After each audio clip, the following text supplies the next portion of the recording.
World of Warcraft is possibly the greatest game ever made. Its lore, world and longevity prove why it's still going strong after all these years. I myself have played this game for over 15 years, sometimes more serious than others, but always with a lot of excitement. My peak might have been back in 2012, when Mists of Pandaria originally released. So when the classic version released this summer, me and my friend Oscar set out on a journey. A journey to get to level 90 in one sitting as soon as the expansion dropped. We went on a 20-hour session to reach our goal, and here is how that went. You can already see how delusional I am trying to buy larger bags with a microscopic amount of gold. Here is where my boy Oscar comes into the picture. I can sing you a song or two about my friend Oscar, but for now let's just say he is rich and I'm not. In World of Warcraft, that is. Also, he's a tailor, which means he can make me some bigger bags for our travels in Pandaria. Here he trades me some fresh amber silk bags and I make sure to instantly replace them with my old ones. Giggling like a little girl, we board the Alliance ship and I feel a rush of nostalgia. It just feels good going back into time like this, especially since I played the original version of the expansion all the way back in 2012. We jump off the Alliance ship and we land onto Pandaria. It's a newly discovered continent and the Horde is planning to take all the resources from there and use them in their war effort against the Alliance. To which the Alliance responds with a hell no and also heads over there to prevent the Horde from taking the resources and also defend the native creatures and animals of Pandaria. After killing some Horde soldiers, we head onto the pier, destroy some barricades to reach a warlock called Duel.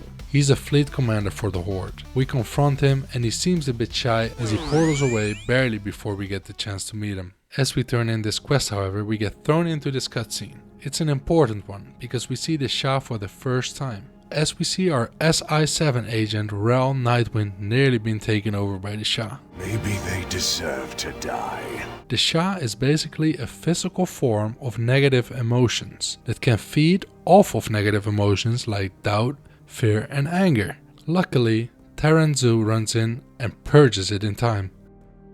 We then kill a bunch of Shah creatures and I'm already feeling quite strong. I was expecting my damage to be kind of bad coming into Pandaria with a full set of PvP gear, but my damage feels nice. Moving deeper into the Jade Forest, we then find our first little treasure. So I thought, at least. It didn't count as an official Pandaria treasure and it even turns out to be an offering to respect the dead. Without thinking, we just grab it and we get hit with this crazy self-awareness debuff reminding us that we stole from the dead.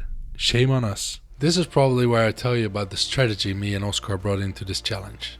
See, Mists of Pandaria Classic released on July 22nd at 11 in the evening for us, and since we wanted to do a full level 85 to 90 in one sitting, we thought it would be smart to not start in the evening with two main reasons.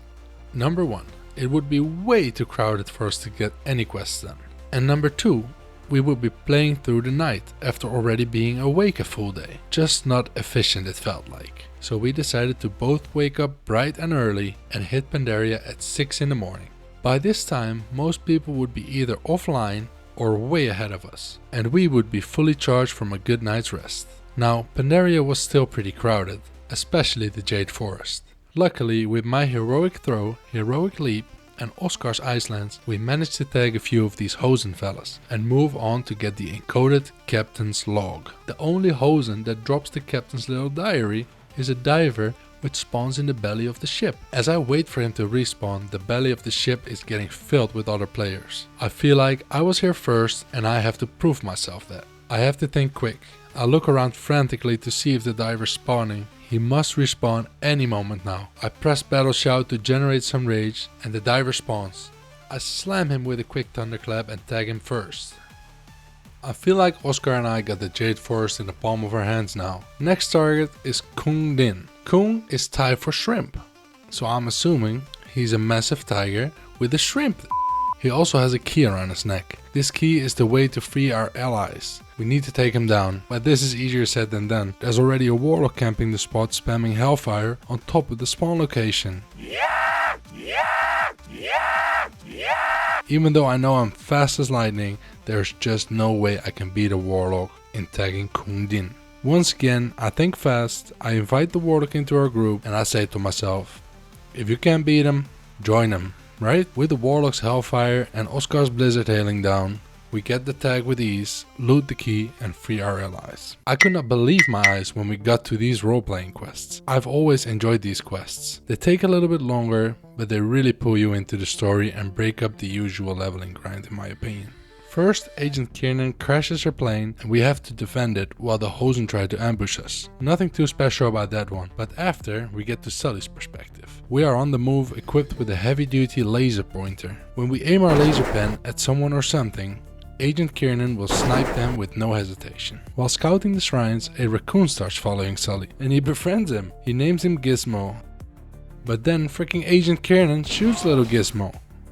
Hey, not all these roleplay quests have a somber tone to it. Now we get to the fun part. We play as Agent Kiernan, the sniper herself. See, I play a bit of Counter-Strike myself and it really shows on this quest. Without missing a single shot, I guide Sully through the camp and we finish the roleplay quests. So naturally we join our first Pandaria dungeon next. It's the Temple of the Jade Serpent. A beautiful temple built for an old emperor to honor his victory over the Shah of Doubt. Unfortunately, the Shah of Doubt and his little minions have corrupted the temple again and we are tasked with cleansing this sacred place and restore the peace over here. The first boss is easy enough. In the first phase, he spawns a bunch of water elementals and slime balls, which you kill one by one until his shield breaks. In the second phase, you can actually hit the boss himself while he spews water around the room. Just avoid getting hit by the big water beam, plus try not to stay in the water you see on the floor and all should be fine. He drops a massive gear upgrade for us, and since I turned off my camera for a bit here, you can see how I win the roll with a 17 against the other warrior's 9. Get wrecked. Talking about getting wrecked, I then proceed to lead the entire group into this imaginary door. It's been a while since I've been in this dungeon, so I kinda forgot this wasn't the right way to continue. Luckily, the druid didn't fall for my false lead and corrects us in going the right way. Shortly after, we reach the second boss, or bosses. It's a duo called Strife and Peril. As you attack them, they gain stacks of intensity, which will make them immune to damage at 10 stacks. The goal is to focus on one of them until he has about 7 or 8 stacks and then move on to the other. While hitting the other, the stacks on the first one will drop again and allow you to swap between them until they both fall. Well, what can I say? Our damage is just too great as we take down Strife with 6 stacks and his buddy Peril goes down in time with 8 stacks. Good stuff. The next room of trash mobs is cleared, to which Liu Flameheart drops down as the third boss. Very straightforward boss fight, don't stand in scary looking stuff and don't get hit by scary looking stuff. Our tank seems a bit unaware of what to do here and dies to the scary looking stuff. The druid casts a combat rush on him as we move into the second phase of the boss. As a defense mechanism, she summons Yu Lon, a pretty looking cloud serpent. We defeat it and Liu Flameheart is cleansed too. There's only one thing left to do here, and that's to take down the Shah of Doubt itself. You just hit him as much and as hard as you can, while he is also hitting like a truck. He creates figments of every player in the party. After taking them all down, you can continue with the hard and fast hitting on the boss. This thing then hits me with a crazy spell or debuff called Touch of Nothingness. It's way too hard for the healer to keep me up and I fall right before the Shah of Doubt goes down. I also noticed that the Touch of Nothingness jumped to the healer when I died. So as he resurrects me, he himself dies. Poor guy. The dungeon quests give a big chunk of extra XP and some pretty neat gear upgrades as well. So I definitely suggest you do these dungeons all at least once while leveling from 85 to 90. While getting some new quests, Oscar tells me he's starting a duel with a rogue. I'm sure he's already lost before the duel even starts. And of course I'm right, as I see Oscar's health drops down like a falcon falling from the sky to catch a little mouse. I target the rogue and I see him still being full health. But then, as I'm about to say Oscar never stood a chance to begin with, the rogue's health drops faster than Oscar's ever did. And boom, Oscar wins the freaking duel. I wish I had sound for this one because Oscar was hyped AF. As he should. Riding this high, we jump into a new dungeon, Stormstout Brewery. One of my favorite Pandaria dungeons when it comes to design. The idea of walking through a big beer brewery owned by the Stormstout family is just amazing. Unfortunately, it's been overrun by Hosen and Furman, and it's our job to reclaim the brewery and give it back to the Stormstout family, to create the best beers the Alliance, and maybe even the Horde, has ever seen. The first room is known as the Monkey Room. I think, is used for so-called monkey runs.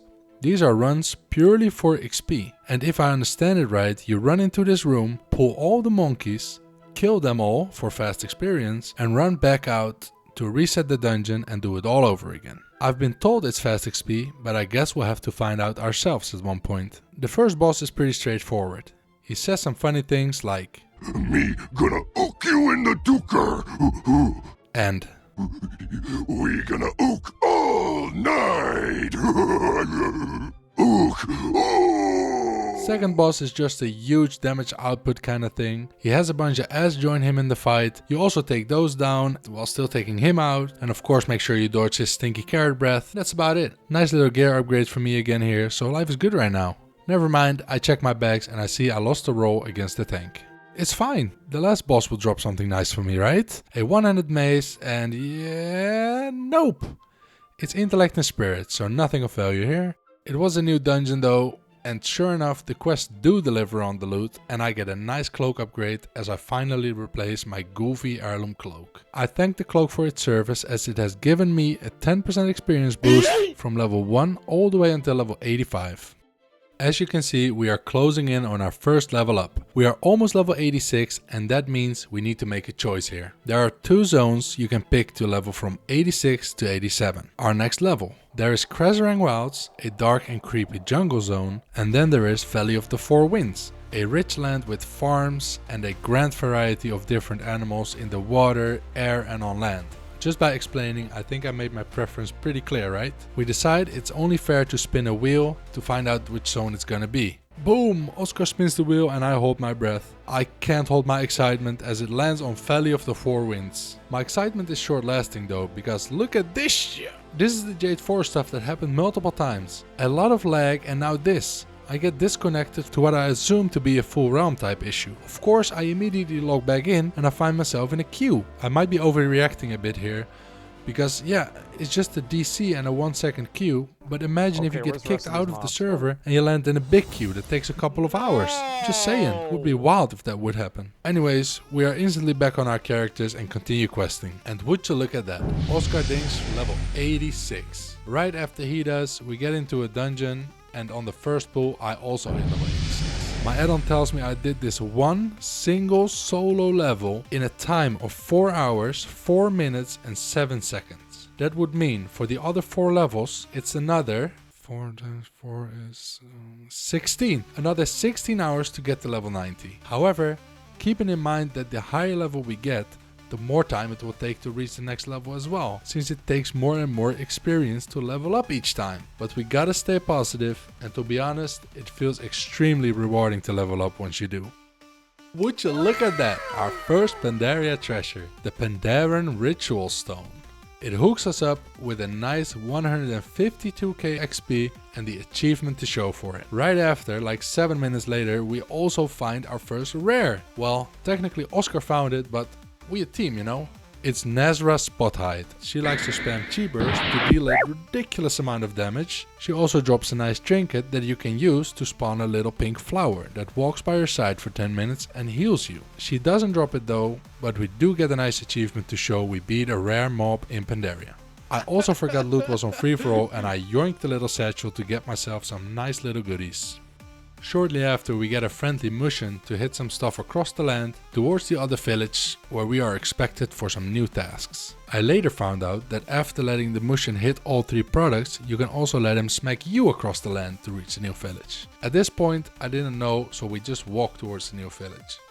But if we hadn't walked there, we wouldn't have encountered this warlock. We of course attack him since world PvP is kinda scarce and we love this type of stuff. He spawns a bunch of imps to aid him in his fight, and unfortunately we did not see that there was another horde mage right next to us, which of course started helping his warlock boyfriend. Panic starts setting in, and as Oscar's HP is falling lower than the value of NFTs after 2022, Oscar's ice block forces them to attack me, and within a couple of seconds I am toast to these powerful spellcasters. We let them go for now.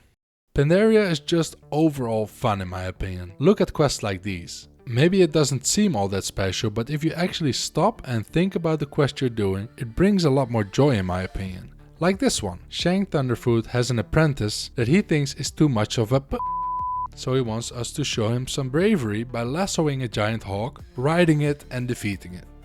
For the next quest we meet up with Mudmug. He is basically the Pandaria equivalent of a hillbilly moonshine brewer in America. He gets his name from mixing muddy water into his beer brewings. Doesn't take away from the fact that he's a pretty chill dude who helps us in our adventure across the Valley of the Four Winds. We need to follow him down the hill towards his crib. However, I get totally lost in checking some cool gear and Atlas loot and fail the quest. I now need to get back to the top of the hill and try again.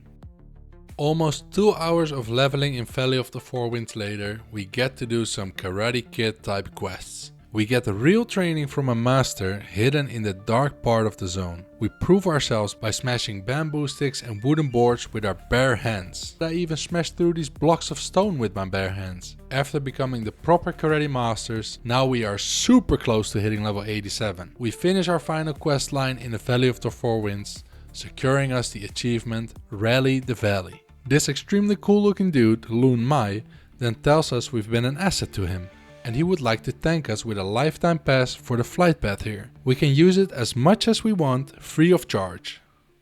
Right back to it, I kill this horde guy, and of course he makes the foolish mistake of instantly respawning. I even learn a bit here. See, PvP is good, because Snix the Rogue disarms me here, and I remember I can do that too. Boom! D-Rox the Warlock clearly didn't look at the slaughter going on in the village, because he gets close enough for us to charge in and make short work of him. Well, Warlock healing is kinda insane it seems. Not good enough though. Boom! Another one down. Enough slaughter for now, we need to level up. For this quest we roll a drunk panda towards the village and of course he starts puking. I mean, people get nauseous on the Dark Moon Fair carousel while being sober. Imagine being this guy right now. Funny quest though, as you can see. Did I say enough slaughter for now? Must have read the wrong part of the script, because Oscar yells for help. He encounters Mr. D-Rox again. He needs my help. D-Rox is a strong fella though. He does a good amount of damage on the both of us before fearing us away from him. I can see him casting a massive Chaos Bolt on Oscar, but I'm just not close enough to prevent it from happening. I watch on as he nearly takes Oscar's head off. Oscar uses Ice Block, as he should, but it means I am the target now. I will not let him get to me though and obliterate the last bit of HP D-Rox has. D-Rox however is not amused. Not more than 1 minute after we got him, he opens on me again. He wants war. Remember this. We nearly take him down again, but this time he chooses to run away. What? You attack us this time, D-Rox? Where you going? He obviously isn't far enough and Oscar takes him down with a quick fire blast. Now that should be enough PvP for now. I finally level up to level 87 by slaying some weeping horrors, but this time my handy dandy add-on tells me it only took me 3 hours and 31 minutes. Somehow this was faster than the previous level by half an hour. Good news for the rest of the journey, I'd say. Listen here, I just wanted to get to the Flight Master and get out of this village when I come across Snix the Rogue again. I just leveled up, so it's only fair to try my newfound strength on someone my level, right? Now, Snix wasn't alone it seems. D-Rox still holds a grudge, which I understand. It's only fair now playing 2v2. They focus Oscar and before I can blink, this 2v2 has turned into a 2v1. It's on. I pucker my lips together and lock in. I get both of them extremely low and Oscar respawns to help me finish off D-Rox the Warlock. The hunt for Snix the Rogue is on and yep, he's gone. Don't mess with us, alright? Lesson learned? Nope. D-Rox is as stubborn as they come. He opens up on Oscar again. We send him to his grave one more time. Good work, boys.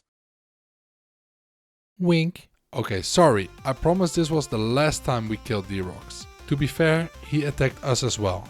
Look, I almost feel shame killing him this last time. PTSD did fully set in at this point though, as I get fully fired up thinking this random mob is another horde player. That's it. Time for the next zone. Kun Lai Summit. Our third zone in Pandaria and home to the Grummel, Yungle and Mogu, among others. You get there by walking up the Veiled Stair, where there is of course a hidden treasure. By following this path up the hill, you get to the Hammer of Folly, for which we get a massive chunk of XP. Kinda surprised me as you can see. Apparently we had Rested XP active, which I didn't know also counted for these treasures. After a couple of quests at the Veiled Stair, we talk to Brewmaster Booth, who is kind enough to take us on his boat to Kun Lai Summit. We are immediately put to work. We heal our fellow soldiers, the Bainan warriors, and help them take out these two-legged buffaloes called Yangle. Commander Hashish is also too lazy to gather his own arrows, so we grab those for him as well while we're at it. We move a little deeper into Kunlai. We need to take down some terracotta guys. We get to these ruins where they stay, and while taking a few of them down, we see someone fighting a rare. Obviously, we want a piece of that, and I suggest an invite, which he instantly declines. I then start persuading the guy into inviting us. Why?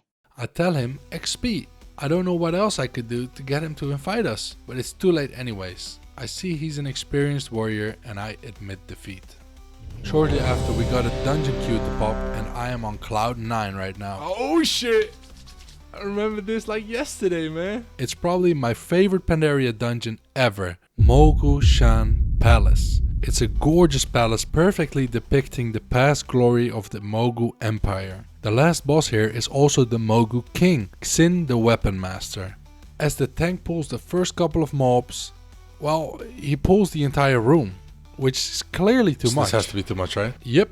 I get killed because I No, took a little bit dude. too much aggro with my insane damage early on in the fight. I get myself back together though as we move further into the dungeon. The first boss is defeated cleanly and drops an insane necklace for me when I reach level 88. There's another warrior in the group though that also needs this one, but I win it with a higher roll. Next up as our second boss we got Gekon. Gekon is assigned to guard the vaults here in Mogu'Shan Palace. He has been given this task by Xin the Weapon Master to prove his loyalty to the Mogu clan. We want to break that trust of course and take all the treasures we can. He has some little helpers though, which can be really annoying if not handled correctly. What you want to do is take down the Oracle one first. This one heals all of them including Gekon for absurd amounts. If you focus on another helper first, make sure you interrupt the Oracle's cleansing flame spell. Try to also interrupt the Hexer if you can, if extra interrupts are available. He falls to our damage and we take the elevator to the upper level of the palace where Xin the Weapon Master resides in his throne. Walking through these magnificent halls of the upper level, the healer is unknowingly to us building up some irritations towards the tank. My guess is that the tank is pulling a bit too much. No, a beer. So when the tank doesn't know where to go, the priest healer is not amused and decides to vote kick him. In my opinion, up to this point, the tank has been alright, but I ain't the healer, so I guess it's harder for me to take notice when he is making mistakes. I press no since we are almost at the final boss and waiting for a new tank can take up to 10 minutes sometimes. So he is not kicked and we enter the king's room. King in the castle, king in the castle. Have a chair, I have a chair.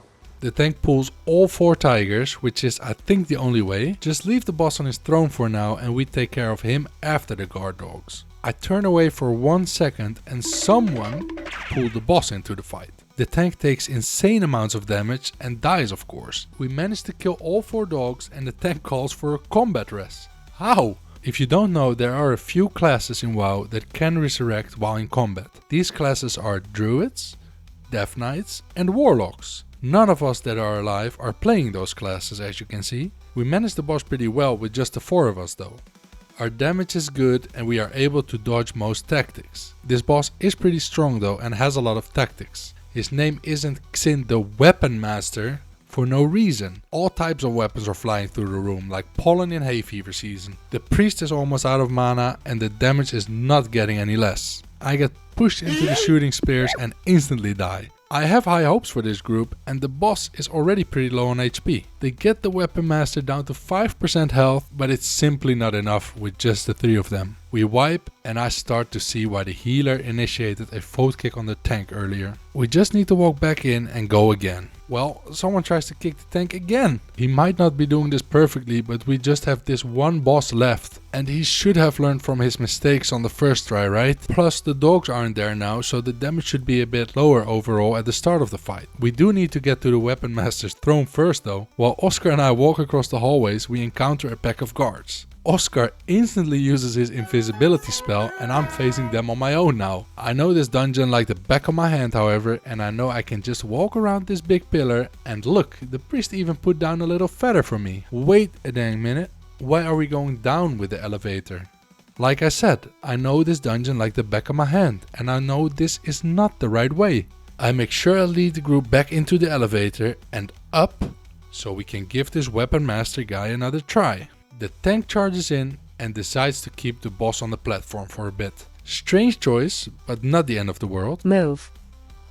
We walk him down the steps and fight is going well. The boss's HP is dropping fast and even the tank seems to be dodging the tactics. Not for long though. His bare ass is walking into the dang arrows. Like how? It should be the easiest tactic to avoid getting hit by, right? It gets real hectic in the end, but we take the weapon master out and conquer Mogu'Shan Palace. An amazing ring drops as well. Moving on, I notice Oscar is looking kinda cool, like a ninja. Since the leveling journey can feel a bit tedious, it's nice to add some extra flavor. One way to do so is eat a savory deviate delight. Oscar trades me 4 of them and I immediately eat one to see what I can be disguised as. A ninja as well, pretty sick. 2 ninjas running across Kunlai. The deviate delight has a 50% chance of disguising you as a ninja, but also a 50% chance to disguise you as a pirate. Maybe we'll get it next time. What happens next is really something I love about gaming. I was leveling my alt a week before Mists of Pandaria released. I named that character Clyde Blades. So, similar names, right? While spamming dungeons, I come across a couple of people that were down to grind some dungeons. I have no footage of this, but we ended up doing dungeons together a lot. We talked a lot and became sort of friends. You know how this happens in the MMO world. Now back to the leveling part in Kunlai with Oscar. I come across this freaking healer from those dungeons. Would you believe it? Like, what are the chances? So cool, right? I didn't quite feel the same excitement in return, but still. Haha. Again.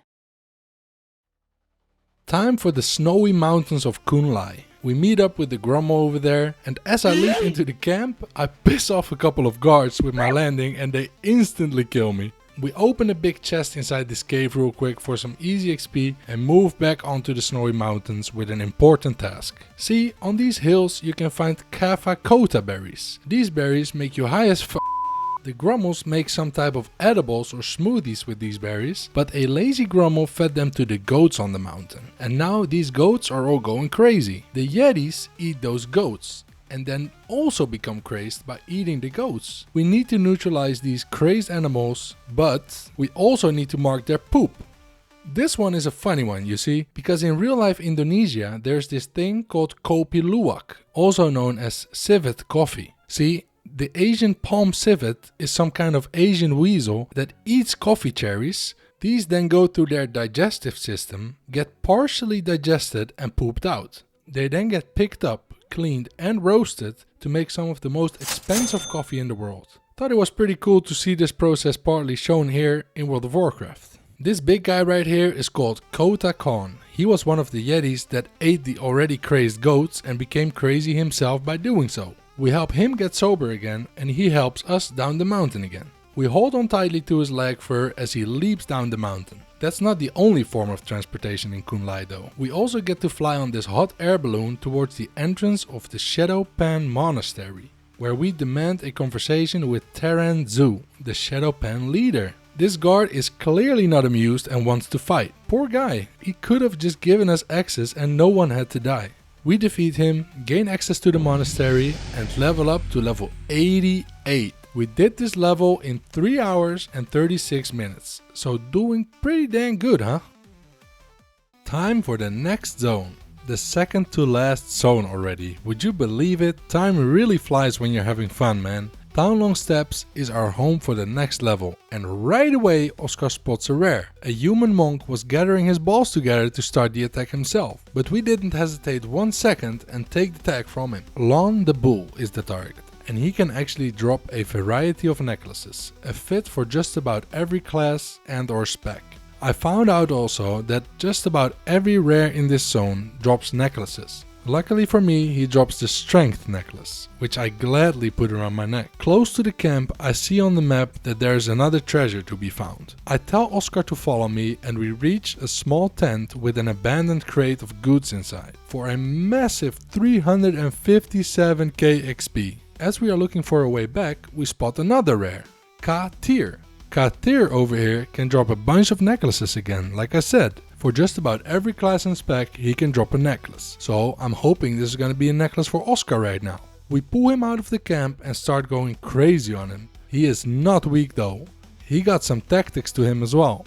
His abilities are Devastating Arc, which is a massive blow that takes 60% of your health if you're hit, and also Summon Quillen, where he spawns a guard dog to aid him in the fight. If you take out the Quillen, he can spawn a new one. Luckily, these aren't that powerful. Katir falls to our damage as well, and he drops a strength necklace again. This time with crit instead of parry, which is even better for me since I'm a DPS warrior and not a tank.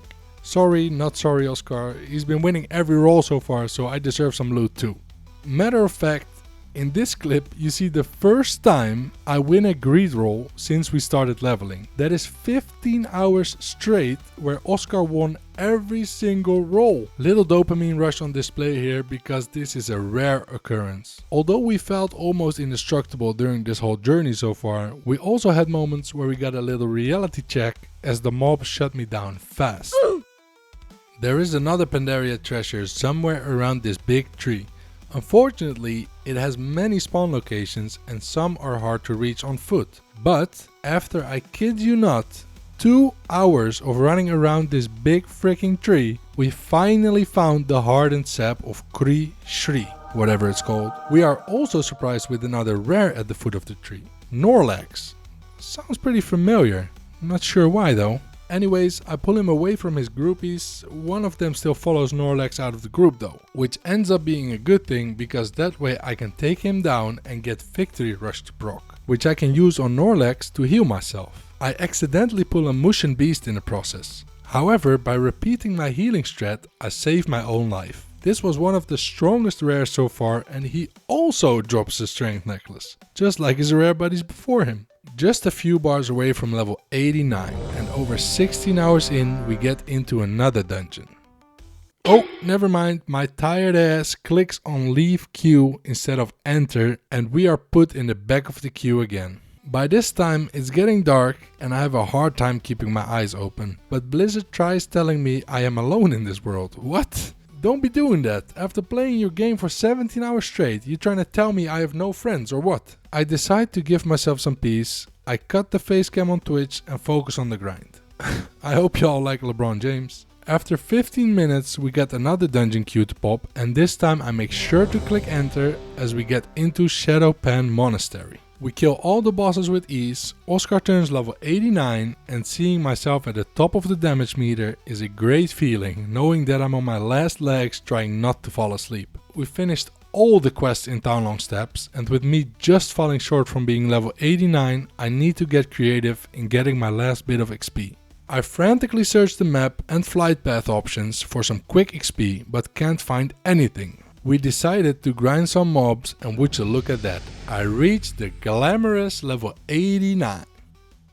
Me and my boy Oscar got one more level to go as we entered Dread Wastes. This zone is not designed to be leveled in while being tired. It's dark and creepy, filled with spiders and mantids. We kill a bunch of spiders, destroy their eggs. We do also get another dungeon queue to pop, and this time it's my brother Oscar who's AFK and is unable to press enter dungeon in time. Not sure what's worse, being AFK and missing the queue entirely, or accidentally pressing leave queue instead of enter.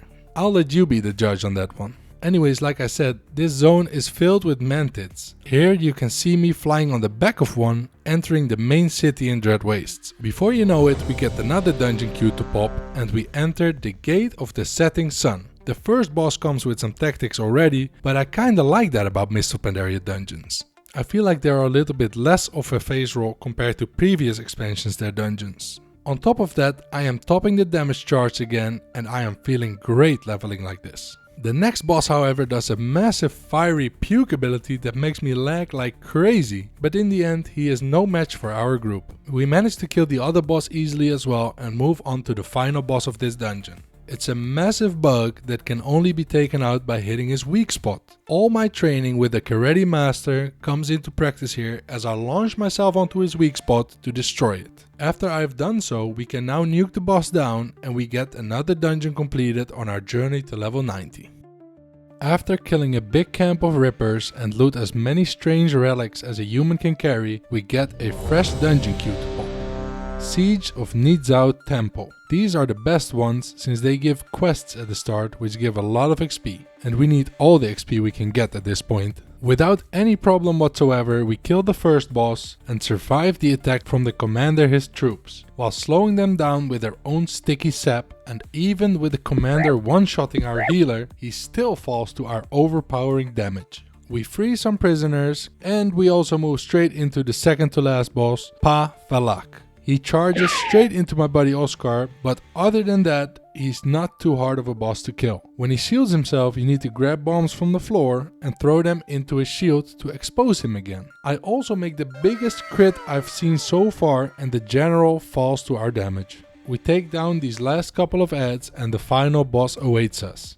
Wing Leader Ner Onok. Pretty straightforward fight, except for the fact that he likes to fly up, where he then blows massive amounts of air, I'm guessing from his wings, towards us to prevent us from reaching the combat range with him again. With my buddy Oscar coming in clutch, sprinting and blinking towards him, he's able to interrupt his massive wind attack and reach him in no time. The wing leader tries to fly over once more, but one of our druids manages to reach the platform almost before the boss does, and Ner Alok is clearly shaken by this, as he is unable to cast his wind attack any longer than 1 second. And just like that, the final boss of Siege of Nizao Temple falls and we conquer another dungeon.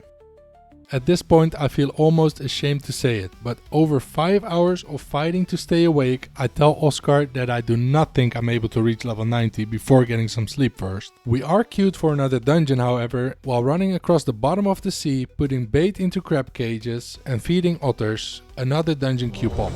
The tank immediately left, Oscar left, and after finally realizing Oscar did in fact leave, I left as well. We had already done the quest in this dungeon and we figured questing would be faster at this point. I realize it's not cool to leave like that, but with us both being DPS spec'd, we figured they would find 2 new DPS players in no time. We move on to this suspicious looking giant squid and rapid fire him from all angles until he starts oozing black ink and heads back into the ocean seeking cover. This dungeon queue pops and we are just hoping that it will somehow be the fastest way to get those last XP bars in. We kill the first boss, make short work of the second boss and enter the room for the last boss, Xin the Weapon Master. Last time we were here, our tank was getting his booty hair cut by 38 harpoons, but this time it's different. We are a well-oiled machine and the Weapon Master is toast. I even get a cheeky little weapon upgrade and this group wants to go again. After hovering over the decline button, rethinking my decision so far, I decide to accept the queue and enter the next dungeon. Shadowpan Monastery it is. I absolutely dominate the damage meter on the first pull, but at the same time I realize it's just me being on autopilot, barely looking at my screen anymore. We kill the boss without any casualties and me still being the best damage dealer. I do realize I start to sound a little narcissistic here. However, I start attacking the second boss and while fighting him, I know I need to make a decision now. I decide to prioritize my health here and call it a night. I need sleep and I can feel it. I tell Oscar this is it for me. The boss doesn't die here, he just gives up and admits defeat. Just like me, how ironic this is. I loot his chest and leave the dungeon. I think back on the first dungeon we did, when the Shah of Doubt hit me with a touch of nothingness. It felt like that dot is still looming over me. Hearthstoning back to the inn, me and my friend Oscar managed to almost hit level 90 in one sitting after 20 hours of grinding. Although I am not proud of quitting just before reaching our ultimate goal, I am proud of what we did reach together. I'm about to get emotional here. It was a journey I will never forget, even if it will be reminded as that time we almost got to level 90 in one sitting. Oh, and by the way, we did get level 90 first thing in the morning and that was my guild's first level 90. We started grinding PvP 2 days in a row as well and managed to get a full PvP gear set and even getting 2 pieces of Malevolent Conquest gear with it. So all in all, it turned out great and it was a blast and I had the best time with my buddy Oscar. Thanks for watching. If you enjoyed the video, drop a like, it really helps me out. And if you want more crazy WoW content, hit subscribe to join the adventure.